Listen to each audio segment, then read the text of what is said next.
Hola, ¿qué tal amigos? ¿Cómo están? Espero que se encuentren bien. Vengo llegando aquí a este lugar icónico que vamos a estar eh, platicando al respecto y pues especialmente prestando atención a uno de los libros que recientemente terminé de leer. Entonces me voy a bajar y ahorita vemos este monumento de la Estela de Luz, también conocida como la Estafa de Luz.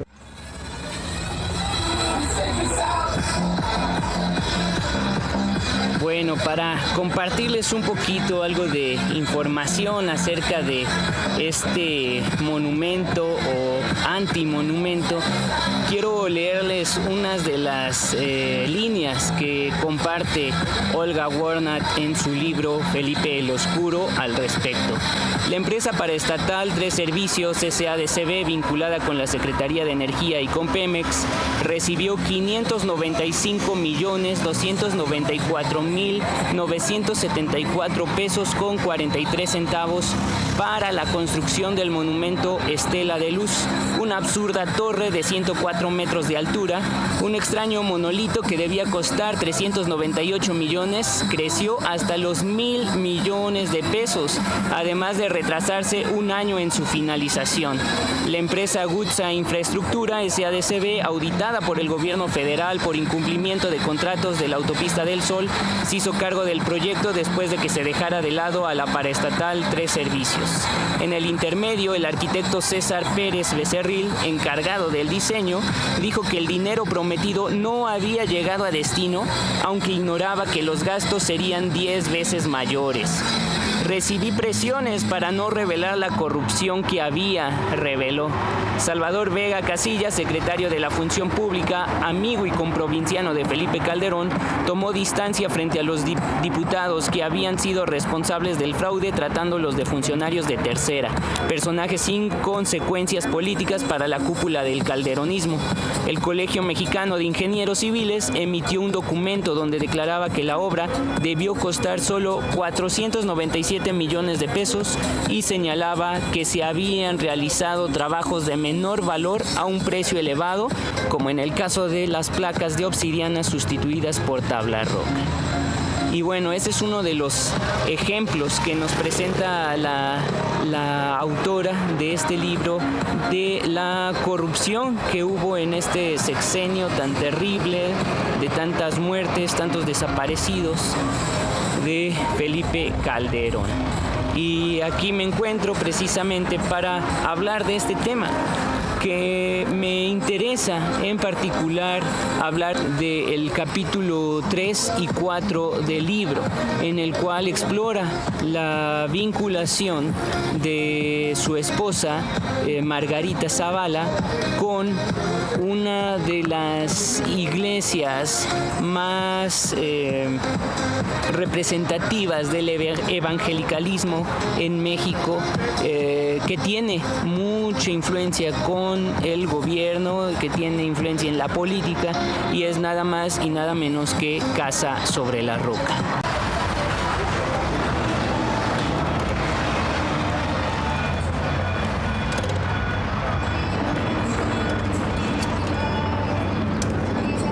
Vámonos un poquito para acá para que haya menos ruido y poder platicar más a gusto.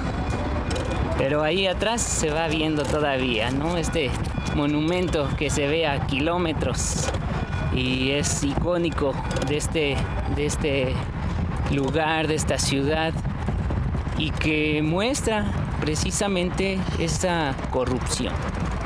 Por aquí ya está más tranquilo, entonces vamos a detenernos y platicar. Bueno, pues ya estamos aquí más tranquilo, en el mismo bosque de Chapultepec, a unos cuantos metros de ahí se puede observar todavía esta Estela de Luz. Y como les decía, en el libro Olga Warnat va a entrar de lleno en esta cuestión de contubernio entre la religión y la política. Por un lado, el acercamiento de Felipe Calderón el evangelicalismo a partir de esta iglesia Casa sobre la Roca, liderada por Alejandro y Rosy Orozco, se debió a la relación que tuvo inicialmente su esposa Margarita con Rosy. Es bien sabido la situación de alcoholismo que padece Calderón, y nos cuenta aquí la investigadora, la periodista, de que precisamente en ese problema del matrimonio que ya se venía dando, encuentran apoyo de parte de los Orozco. Sin embargo, obviamente, estos tenían influencias y querían aún mayor poder político. Entonces vieron y leyeron, también interpretaron esta relación con Calderón como una señal de parte de Dios de que tenían que apoyarlo. Obviamente en esa esfera evangélica, también carismática o neocarismática, pues está la cuestión de guerra espiritual involucrada. Entonces muchos de los encuentros que tuvieron fueron para exorcizar los demonios de la corrupción, los demonios del narcotráfico, hacer una limpieza espiritual en la vida del expresidente y de su esposa. Sin embargo, durante ese tiempo, dentro del ámbito evangélico, pues se pudo observar la gran influencia que obtuvo Casa sobre la Roca y los Orozco en particular. Recuerden que también Rosy Orozco dirigía una red de casas, de orfanatos, de ayuda a niños, niñas huérfanas, y cada vez que podía las explotaba nuevamente porque quería que las niñas que habían sufrido violaciones, que habían tenido abusos de parte de algún familiar, la situación más grotesca, quería exhibirlas para que llegaran ofrendantes, ¿no? O donativos, que obviamente nada de lo que entraba por ese sistema de ofrendas de iglesia pues era registrado, y de hecho por eso también uno de los conflictos que se tuvo y que recientemente todavía ha sido controversial es la cuestión del SAT, ¿no? De Hacienda para las iglesias, porque muchas de las iglesias lamentablemente lavaban dinero y eran cantidades increíbles. Entonces había esa relación, ¿no? de correspondencia entre uno y otro.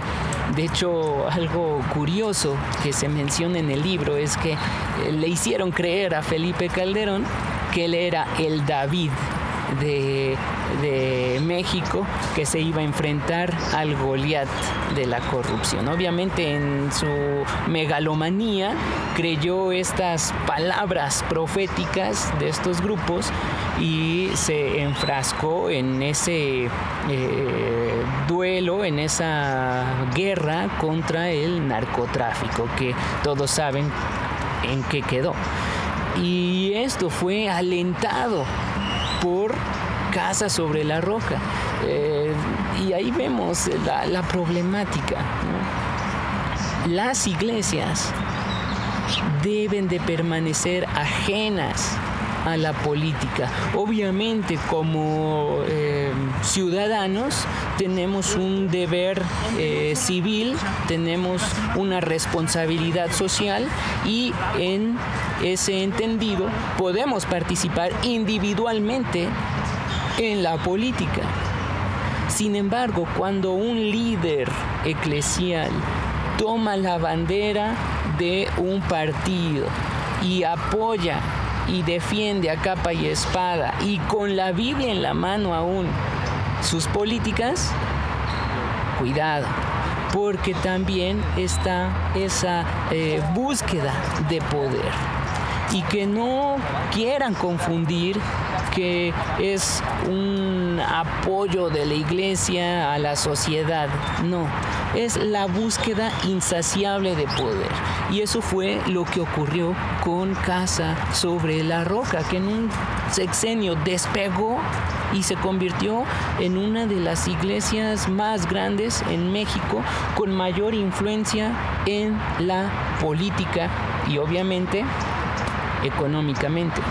Entonces todas esas situaciones se siguen repitiendo en nuestros países latinoamericanos. Este es un ejemplo de aquí de México. Pero tenemos que tener cuidado con ello y sobre todo conseguir a líderes que toman la bandera de algún político. Quienes se benefician de ello no son los ciudadanos, no es la iglesia, son los líderes religiosos en contubernio con los políticos. No seamos ingenuos, amigos. Tenemos que leer apropiadamente esto, ¿no? Las relaciones que se van dando y no creer tampoco en una noción espiritual o espiritualizada de las situaciones, porque también por allí lo presentan, ¿no? Como que este es el ungido de Dios, que era lo que le decían a Calderón al decirle que era el David de México, el ungido de Dios. Imagínense qué barbaridad, qué manera de leer, de entender, de interpretar el texto bíblico. Tenemos que tener cuidado, leer apropiadamente tanto la escritura en su contexto como los periódicos. Karl Barth diría que para hacer teología se necesita de tener la Biblia en una mano y el periódico en la otra. Necesitamos meternos al estudio de la palabra, pero también comprender las situaciones políticas que se van dando. Y este es un fuerte llamado de atención ante todos estos líderes que toman la bandera cristiana y al mismo tiempo la bandera de un partido político. Hay mucha otra información que nos presenta la periodista Olga Werner que es difícil de digerir, pero es un texto que yo les recomiendo para conocer cómo se ha venido dando la política en los sexenios anteriores, y ello nos permite comprender la realidad en este sexenio, cómo están las cosas. Es necesario estudiar también la historia, la política y sus relaciones, en este caso con el ámbito religioso y más particularmente evangélico. Se los dejo, amigos, es un texto muy interesante. Comienzas a leerlo y te quedas picado, continúas todo de corrido. El texto también es fácil de conseguir, lo encuentran en cualquier librería, es un bestseller en la actualidad y también está en formato digital, es como yo lo conseguí en Kindle. Así que ahí les dejo la recomendación. Gracia y paz.